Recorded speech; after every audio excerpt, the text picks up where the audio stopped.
नमस्कार, मैं हूं आपके साथ मीमांसा मलिक। सूर्य के बारे में जितने शोध किए गए उतने कम साबित हुए। धरती के सबसे नजदीक ये सितारा कुछ इतना ही रहस्यमयी है और अब इतिहास में पहली बार ऐसा हुआ है कि कोई मैन मेड क्राफ्ट सूर्य के इतने नजदीक पहुंचा है। नासा के पार्कर सोलर प्रोब ने यह कर दिखाया है। सूर्य के ऊपरी वायुमंडल कोरोना में नासा के यान ने एंट्री कर ली है। इससे पहले पार्कर सोलर ने मिशन पर सूर्य के 15 लाख मील करीब पहुंचकर एक रिकॉर्ड कायम किया था, लेकिन अब ये उससे भी आगे निकल गया है। तो नासा के इस मिशन के बारे में जो हम आपको बताने वाले हैं, उससे पहले आपको यह जानना जरूरी है कि यह ऐतिहासिक उपलब्धि कैसे है। सूर्य के आसपास ऐसा क्या है जो एक सैटेलाइट का उस तक पहुंचना मुश्किल करता है।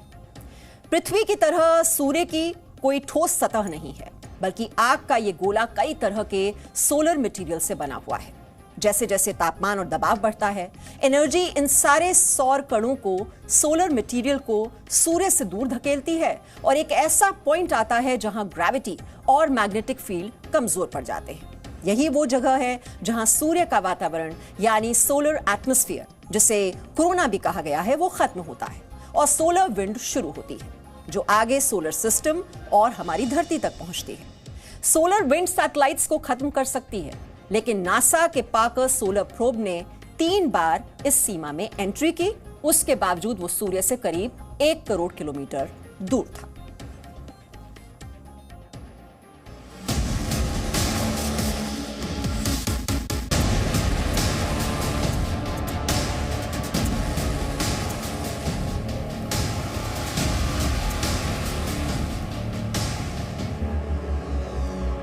ब्रह्मांड के सबसे चमकते सितारे को हम कितना जानते हैं?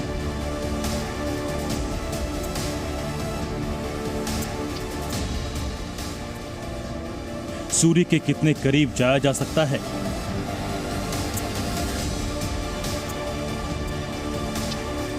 क्या रहस्यमयी सूर्य को कभी छुआ जा सकता है? इन सवालों के शायद कोई सटीक जवाब नहीं है, लेकिन नासा ने कुछ ऐसा संभव कर दिखाया है जो पहले कभी नहीं हुआ। सूरज की भीषण गर्मी, उसका ग्रेविटेशनल फोर्स, सोलर विंड और शक्तिशाली इलेक्ट्रोमैग्नेटिक फील्ड जो किसी भी सैटेलाइट के करीब आने से उसे नष्ट कर सकते हैं।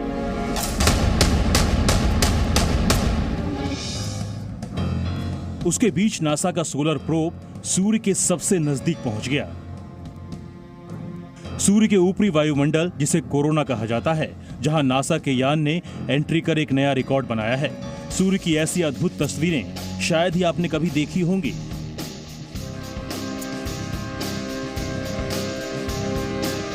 सूर्य पर उठने वाले हजारों आग के तूफान को पार करके पार्कर सोलर प्रोब सूर्य की तरफ बढ़ रहा है, जिसे सूर्य के रहस्य जानने के लिए वर्ष 2018 में लॉन्च किया गया था। ऐसा पहली बार है जब मानव के बनाए किसी यान ने सूर्य के आउटर एटमॉस्फेयर कोरोना को छुआ है। इतिहास में कभी भी कोई यान सूर्य के इतने करीब नहीं आ पाया है और इस पल का नासा को 6 दशकों से इंतजार था। Two of the most challenging scientific mysteries in astrophysics occur in a region that we call solar corona. It took us over 6 decades to come to this point. अपनी उड़ान के दौरान पार्कर सोलर प्रोब कई बार corona के अंदर और बाहर गया। सौर कणों की बारिश को लगातार झेलने की वजह से वो प्लाज्मा विस्फोट भी झेल रहा है।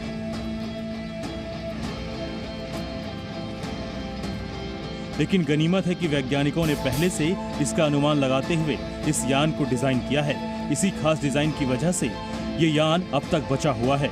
वैसे इन तूफानों से गुजरते हुए ये यान नए रिकॉर्ड और डाटा इकट्ठा कर रहा है। अब वैज्ञानिकों को ये जानने में मदद मिल सकती है कि सूर्य पर होने वाली घटनाएं वातावरण और सौर हवा को कैसे प्रभावित करती हैं।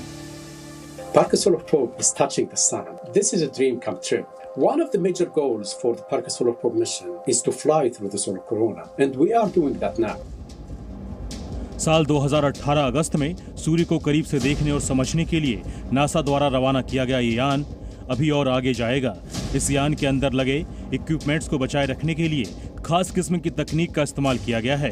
मजेदार बात यह भी है कि अपनी इस यात्रा के दौरान ये कई और ग्रहों के बीच से गुजरते हुए आंकड़े भी जमा कराता जा रहा है। $1.5 अरब की लागत से बने इस मानव रहित स्पेसक्राफ्ट का मकसद ये पता लगाना है कि सोलर सिस्टम में कौन कौन सी चीजें धरती को प्रभावित करती हैं और सौर तूफान उठने के कारण क्या होते हैं। पार्कर प्रोब का लक्ष्य पृथ्वी की सतह पर सूर्य के पड़ने वाले प्रभाव का अध्ययन करना भी है।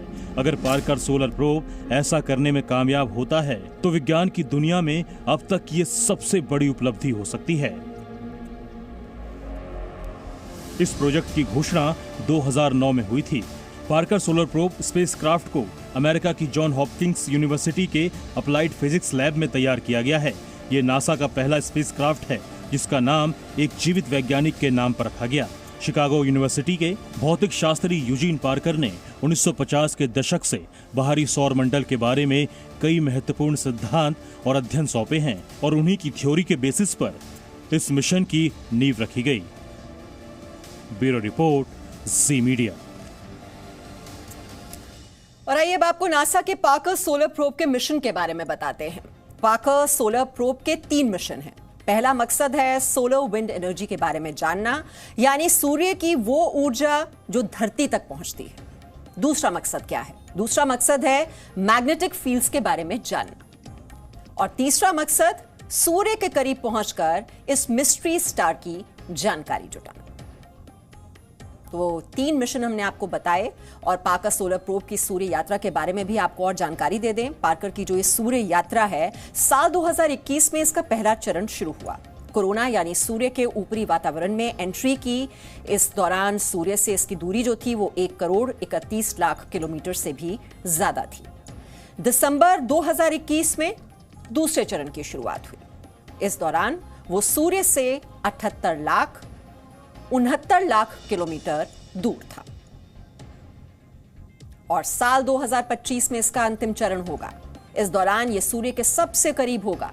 सूर्य से पार्कर की दूरी 61,63,000 किलोमीटर तक होगी। यह फासला सुनने में बेहद ज्यादा लगता है, लेकिन जब आप ये जानेंगे कि पृथ्वी से सूर्य कितना दूर है तो यह दूरी बेहद कम लगेगी। धरती से सूर्य की जो कुल दूरी है वो 14.3 करोड़ किलोमीटर है।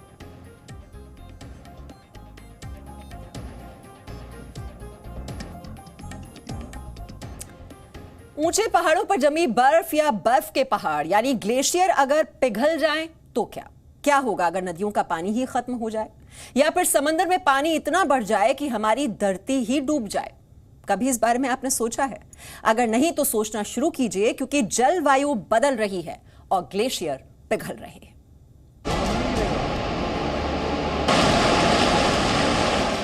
हिमालय पर्वत से निकलने वाली नदियों में ज्यादातर पानी ग्लेशियर्स और बर्फ के पिघलने से आता है।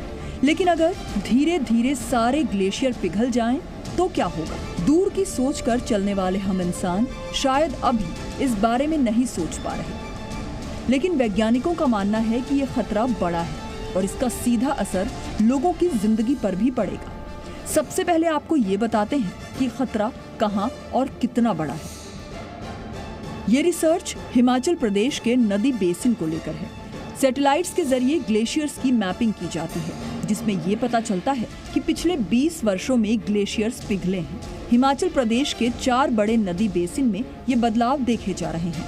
हिमाचल में बहने वाली सतलज नदी, ब्यास, रावी और चिनाब नदियों के बेसिन में फर्क देखने को मिला है। जहां से ये नदियां निकलती हैं, वो ग्लेशियर्स इन वर्षों में 4 से 5% तक पिघल गए हैं। Himachal Pradesh council for science के प्रिंसिपल साइंटिफिक ऑफिसर के मुताबिक ऐसा पहाड़ों पर तापमान के बढ़ने की वजह से हो रहा है, जिसकी वजह से बर्फ सामान्य से ज्यादा तेजी से पिघल रही है, जिसका सीधा असर आम लोगों पर पड़ने वाला है। ग्लेशियर मेल्ट करेगा तो जैसे आपको क्या होगा कि उसका हमारी लाइवलीहुड पे फ़र्क पड़ेगा। जैसे हमारे एग्रीकल्चर पे इफ़ेक्ट पड़ेगा, हमारे इरिगेशन फैसिलिटीज़ पे कम फ़र्क पड़ेगा, क्योंकि एक दफ़े क्या होगा कि पानी जो है वो कम होने के आने वाले टाइम में पानी की कमी आ सकती है, क्योंकि अगर ये इस रेट से जिस रेट से मेल्टिंग हो रही है, सारे जितने बेसिन हमारे ब्यास बेसिन है, चिनाब बेसिन है, रावी बेसिन है, ये सभी में ऑलमोस्ट 4 और 5% के बीच में जो ग्लेशियर एरिया जो है कम हुआ है पिछले 2001 और 2015-16 के बीच में। ग्लेशियर्स पिघलने के साथ साथ बर्फबारी में भी कमी आई है। चिनाब नदी क्षेत्र में 8.92% तक कम बर्फबारी हुई। व्यास में ये 18.54% है। पिछले एक साल के रिकॉर्ड को देखें तो बर्फबारी में 18.5% की कमी आई है। ग्लेशियर जो है वो लगातार पिघल रहे हैं, जिसका सीधा सीधा असर जो है लोगों को के जीवन पर पड़ रहा है। और आने वाले समय में इसी तरह से अगर ग्लेशियर पिघलते हैं तो लोगों का जो जीवन है, आम जीवन है, वो प्रभावित होगा। जलवायु परिवर्तन एक दिन की नहीं बल्कि बरसों से चली आ रही हमारी लापरवाही का ही नतीजा है, और अब इसकी वजह से हो रहे बदलाव भी लौटकर उन तक आ रहे हैं जो इसके लिए जिम्मेदार हैं। शिमला से समीक्षा राणा के साथ bureau report, ji media. Presenting B News app, available on Google Play and App Store. Download it now.